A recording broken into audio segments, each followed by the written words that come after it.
அதிகாரம் 7.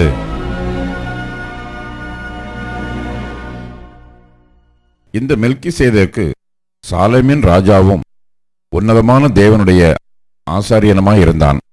ராஜாக்களை முறியடித்து வந்த ஆபிரகாமுக்கு இவன் எதிர்கொண்டு போய் அவனை ஆசீர்வதித்தான். இவனுக்கு ஆபிரகாம் எல்லாவற்றிலும் தசம பாகம் கொடுத்தான்.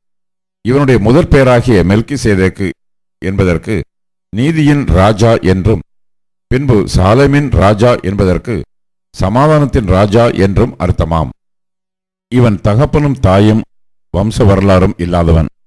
இவன் நாட்களின் துவக்கமும் ஜீவனின் முடிவும் உடையவனாயிராமல் தேவனுடைய குமாரனுக்கு ஒப்பானவனாய் என்றென்றைக்கும் ஆசாரியனாக நிலைத்திருக்கிறான். இவன் எவ்வளவு பெரியவனாயிருக்கிறான் பாருங்கள். கோத்திர தலைவனாகிய ஆபிரகாம் முதலாய் கொள்ளையிடப்பட்ட பொருள்களில் இவனுக்கு தசம பாகம் கொடுத்தான்.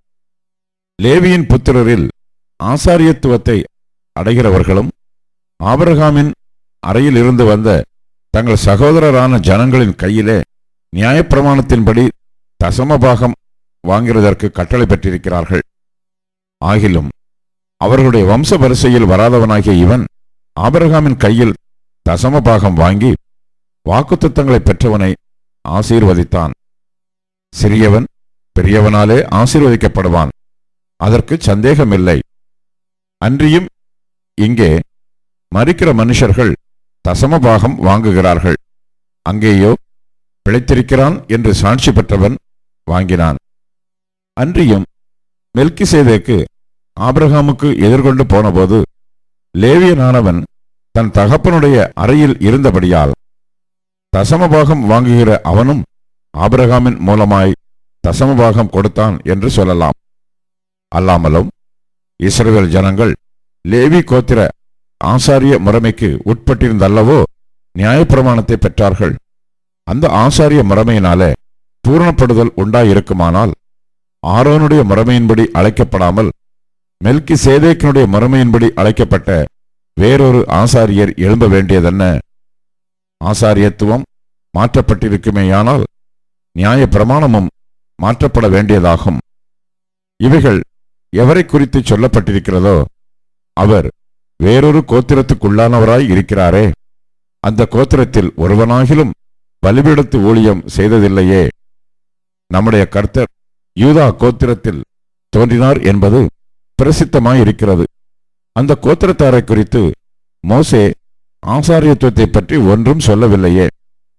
அல்லாமலும் மெல்கிசேதேக்குக்கு ஒப்பாய் வேறொரு ஆசாரியர் எழும்புகிறார் என்று சொல்லி இருப்பதினால் மேற்சொல்லியது மிகவும் பிரசித்தமாய் விளங்குகிறது. அவர் மாம்ச சம்பந்தமான கட்டளையாகிய நியாயப்பிரமாணத்தின்படி ஆசாரியராகாமல் நீர் மெல்கிசேதேக்கின் முறைமையின்படி என்றென்றைக்கும் ஆசாரியராயிருக்கிறீர் என்று சொல்லிய சாட்சிக்கு தக்கதாக அழியாத ஜீவனுக்குரிய வல்லமையின்படியே ஆசாரியரானார். முந்தின கட்டளை பலவீனம் உள்ளதும் பயனற்றதுமாய் இருந்ததின் நிமித்தம் மாற்றப்பட்டது. நியாயப்பிரமாணமானது ஒன்றையும் பூரணப்படுத்தவில்லை. அதிக நன்மையான நம்பிக்கையை வருவிப்பதோ பூரணப்படுத்துகிறது. அந்த நம்பிக்கையினாலே தேவனிடத்தில் சேருகிறோம். அன்றியும் அவர்கள் ஆணையில்லாமல் ஆசாரியராக்கப்படுகிறார்கள். இவரோ நீர் மெல்கிசேதேக்கின் முறைமையின்படி என்றென்றைக்கும் ஆசாரியராயிருக்கிறீர் என்று கர்த்தர் ஆணையிட்டார். மனம் மாறாமலும் இருப்பார் என்று தம்முடனே சொன்னவராலே ஆணையோடே ஆசாரியரானார். ஆனதால் இயேசுவானவர் ஆணையின்படியே ஆசாரியராக்கப்பட்டது எவ்வளவு விசேஷித்த காரியமோ அவ்வளவு விசேஷித்த உடன்படிக்கைக்கு பிணையாளியானார். அன்றியும் அவர்கள் மரணத்தின் நிமித்தம் நிலைத்திருக்க கூடாதவர்கள் ஆனபடியால் ஆசாரியராக்கப்படுகிறவர்கள் அநேகராயிருக்கிறார்கள். இவரோ என்றென்றைக்கும் நிலைத்திருக்கிறபடியினாலே மாறிப்போகாத ஆசாரியத்துவம் உள்ளவராயிருக்கிறார்.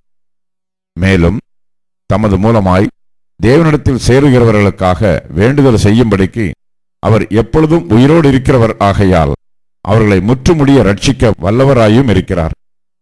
பரிசுத்தரும் குற்றமற்றவரும் மாசில்லாதவரும் பாவிகளுக்கு விலகினவரும் வானங்களிலும் உயர்ந்தவருமாயிருக்கிற இவ்விதமான பிரதான ஆசாரியரே நமக்கு ஏற்றவராயிருக்கிறார். அவர் பிரதான ஆசாரியர்களைப் போல முன்பு சொந்த பாவங்களுக்காகவும் பின்பு ஜனங்களுடைய பாவங்களுக்காகவும் நாடோறும் பலியிட வேண்டுவதில்லை. ஏனெனில் தம்மைத்தாமே பலியிட்டதினாலே இதை ஒரே தரம் செய்து முடித்தார். நியாயப்பிரமாணமானது பலவீனமுள்ள மனுஷர்களை பிரதான ஆசாரியராக ஏற்படுத்துகிறது.